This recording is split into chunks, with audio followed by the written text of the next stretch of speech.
ಸನ್ಮಾನ್ಯ ಸಭಾಧ್ಯಕ್ಷರೇ, ಮಾತಾಡ್ಲಿ ಪಾಪ. ಉತ್ತರವನ್ನ ಕೊಟ್ಟದಾರ, ಹಾರಿಕೆ ಉತ್ತರ ಕೊಟ್ಟರ. ಕೊಡ್ಲಿಲ್ಲ ಅಂದ್ರೆ ಬೆಳಗಾವಿ ಜಿಲ್ಲೆಯನ್ನು ವಿಭಜಿಸಿ ಚಿಕ್ಕೋಡಿ ತಾಲೂಕನ್ನು ನೂತನ ಜಿಲ್ಲಾ ಕೇಂದ್ರವನ್ನಾಗಿ ಸೃಜಿಸುವ ಸಂಬಂಧ ಕೋರಿಕೆಗಳು ಸ್ವೀಕೃತವಾಗಿರುತ್ತವೆ. ಸದರಿ ಕೋರಿಕೆಗಳನ್ನು ಪರಿಗಣಿಸಲು ಸೂಕ್ತವಾಗಿದ್ದಲ್ಲಿ ಸರ್ಕಾರಕ್ಕೆ ವಿವರವಾದ ಪ್ರಸ್ತಾವನೆ ಸಲ್ಲಿಸುವಂತೆ ಪ್ರಾದೇಶಿಕ ಆಯುಕ್ತರು ಬೆಳಗಾವಿ ವಿಭಾಗ ಇವರಿಗೆ ನಿರ್ದೇಶಿಸಲಾಗಿದ್ದು ವರದಿ ನಿರೀಕ್ಷಿಸಲಾಗುತ್ತಿದೆ. ನೂತನ ಜಿಲ್ಲೆಗಳನ್ನು ಸೃಜಿಸುವ ವಿಷಯವು ಸರ್ಕಾರದ ಸಾಮಾನ್ಯ ನೀತಿಗೆ ಸಂಬಂಧಿಸಿದ್ದಾಗಿದೆ.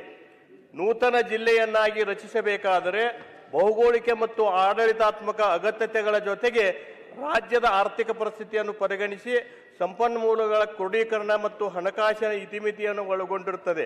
ಆರ್ಥಿಕ ಇಲಾಖೆಯು ಯಾವುದೇ ಹೊಸ ಜಿಲ್ಲೆ, ತಾಲೂಕು, ಹೋಬಳಿ ರಚನೆಗೆ ಸಹಮತಿಯನ್ನು ನೀಡುತ್ತಿರುವುದಿಲ್ಲವಾದ್ದರಿಂದ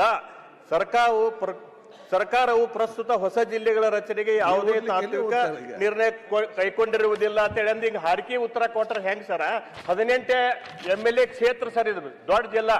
ಈಗ ಹಿಂದೆ 20 ವರ್ಷ ಹಿಂದನ ದಿವಂಗತ JH ಪಾಟೀಲ್ ಸಾಹೇಬ್ರು ಮುಖ್ಯಮಂತ್ರಿ ಇದ್ದಾಗ ಘೋಷಣೆ ಮಾಡಿದಂತ ಜಿಲ್ಲೆ ಚಿಕ್ಕೋಡಿ.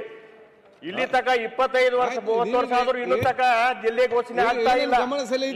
ಈಗಾಗಲೇ ಚಿಕ್ಕೋಡಿಯಲ್ಲಿ, ಅತ್ತನೆಯಲ್ಲಿ, ಗೋಕಾಕದಲ್ಲಿ ಹೋರಾಟ ಮಾಡತಾರ ಸರ್ ರೈತರು. ಉತ್ತರ ಕೊಡ್ತಾರೆ.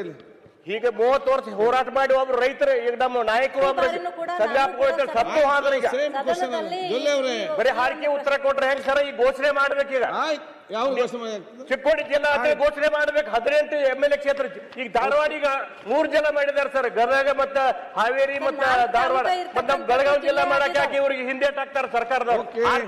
ಆರ್ಥಿಕ ಏನ್ ಸಲಹಬೇಕು ಮತ್ತ ಪ್ರಾದೇಶಿಕ ಆಯುಕ್ತರದ ವರದಿ ಬೇಕತ್ತ. ಮತ್ತೆ ಈಗ ಹಿಂದೆ JH ಪಾಟೀಲ್ ಸಾಹೇಬ್ರು ಹೆಂಗ್ ಘೋಷಣೆ ಮಾಡಿದ್ರು ಇದನ್ನ? ಸರ್, ಈಗ ನಾನು ಕೂಡ ಅಧಿವೇಶನದಲ್ಲಿ ಇದ್ರ ಬಗ್ಗೆ ಪ್ರತಿ ಬಾರಿನೂ ಕೂಡ ಧ್ವನಿಯನ್ನು ಎತ್ತಿದ್ದೀನಿ. ಯಾಕಂದರೆ ಬೆಳಗಾವಿ ದೊಡ್ಡ ಜಿಲ್ಲೆ ಇರೋದ್ರಿಂದ ಈಗಾಗಲೇ ಶೈಕ್ಷಣಿಕ ಜಿಲ್ಲೆ ಅಂಥೇಳಿ ನಮ್ಮ ಚಿಕ್ಕೋಡಿ ನಾವು ನೋಡ್ತಾ ಇದ್ದೀವಿ. ಎಲ್ಲ ಆಫೀಸ್ಗಳು ಕೂಡ ನಮ್ಮಲ್ಲಿ ಈಗ ಇದ್ದಾವೆ. ಸರ್ಕಾರಕ್ಕೆ ಯಾವುದೇ ಕೂಡ ಅಂಥ ಹೊರೆ ಬೀಳೋದಿಲ್ಲ ಸರ್. ಅಲ್ಲಿಂದ ಆ ಚಿಕ್ಕೋಡಿ ತಾಲೂಕಿನ ಕೊನೆ ಹಳ್ಳಿಯಿಂದ ಬೆಳಗಾವಿಗೆ ಒಬ್ಬ ರೈತ ಬರಬೇಕು, ಒಬ್ಬ ಕೆಲಸಕ್ಕೆ ಯಾರಾದರೂ ಬರಬೇಕು ಅಂದರೆ ಪೂರ್ತಿ ಒಂದು ದಿನ ಒಂದು ವೇಸ್ಟ್ ಆಗ್ತದೆ ಅಧ್ಯಕ್ಷ. ಅದ್ರ ಜೊತೆಗೆ ಅವನಿಗೆ ಆರ್ಥಿಕ ಹೊರೆ ಕೂಡ ಆ ವ್ಯಕ್ತಿ ಬಂದಾಗ ಒಂದೇ ಬಾರಿ ಕೆಲಸ ಆಗೋದಿಲ್ಲ ಆಫೀಸಲ್ಲಿ. ಹಾಗಾಗಿ ಮೇಲಿನ ಮೇಲೆ ಅವ್ನು ಬರಬೇಕು, ಅವ್ನು ಬಂದಾಗ ಊಟ ವ್ಯವಸ್ಥೆ ಅದು ಕೂಡ ನೋಡ್ಕೋಬೇಕು. ಹೀಗಾಗಿ ಅಲ್ಲಿ ಬಹಳ ತೊಂದರೆ ಆಗ್ತದೆ ಅಧ್ಯಕ್ಷರೇ. ಪ್ರತಿ ವರ್ಷನೂ ಕೂಡ ಪ್ರತಿ ಅಧಿವೇಶನದಲ್ಲಿ ಕೂಡ ನಾನು ಧ್ವನಿಯನ್ನು ಎತ್ತಿದ್ದೀನಿ. ಈ ಬಾರಿ ದಯವಿಟ್ಟು ಸರ್ಕಾರಕ್ಕೆ ನಾವು ಒತ್ತಾಯವನ್ನು ಮಾಡ್ತೇವೆ, ಚಿಕ್ಕೋಡಿ ಜಿಲ್ಲೆ ಆಗಲೇಬೇಕು, ಗೋಕಾಕ್ ಕೂಡ ಜಿಲ್ಲೆ ಆಗಬೇಕು. ಅಂದ್ರೇ ನಮ್ಮ ಉತ್ತರ ಕರ್ನಾಟಕದ ಅಭಿವೃದ್ಧಿ ಆಗುವಂಥ ನಿಟ್ಟಿನಲ್ಲಿ ಪ್ರಯಾಸ ಆಗ್ತದೆ ಅಧ್ಯಕ್ಷರೇ.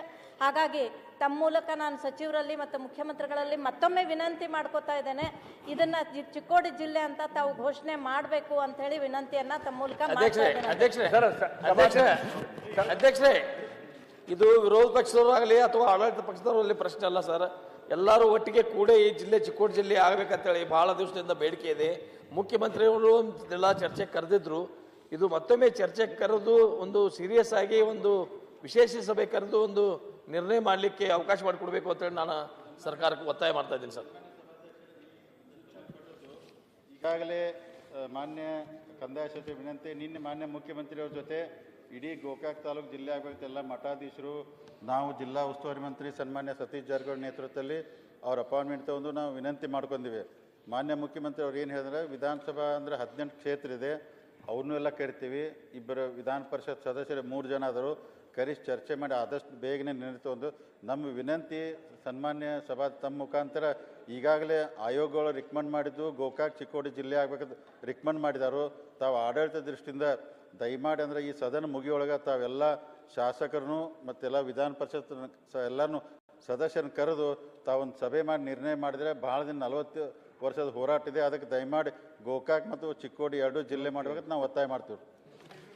ಸಭಾಧ್ಯಕ್ಷರೇ, ಈಗ ಬೆಳಗಾವದಾಗ ನೀವು ಇಲ್ಲಿ ಅಧಿವೇಶನ ನಡೆಸಿ ಏನ್ ಸಾರ್ಥಕ ಆಯ್ತು?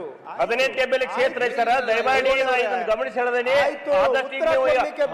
ಅಧಿವೇಶನ ಮುಗಿದ್ರೊಳಗೆ ಎಲ್ಲ 18 ಶಾಸಕರು ಕರೀರಿ, ವಿಧಾನ ಪರಿಷತ್ ಸರ್ ಚರ್ಚೆ ಮಾಡಿ ನೀವು ಇದು ಘೋಷಣೆ ಮಾಡ್ಬೇಕು. ಅಂದ್ರೆ ಇದು ಉತ್ತರ ಕರ್ನಾಟಕ ನೀವು ಇಲ್ಲಿ ಅಧಿವೇಶನ ನಡೆಸಿದ್ದಕ್ಕೆ ಸಾರ್ಥಕ ಆಗತ್ತೆ. ನಮ್ಮ ಜಿಲ್ಲಾನ ನೀವು ಮಾಡ್ಲಿಲ್ಲ ಅಂದ್ರೆ ಮತ್ತೆ ಇಲ್ಲಿ ಅಧಿವೇಶನ ಎದಕ್ಕೆ ನಡ್ತದೆ?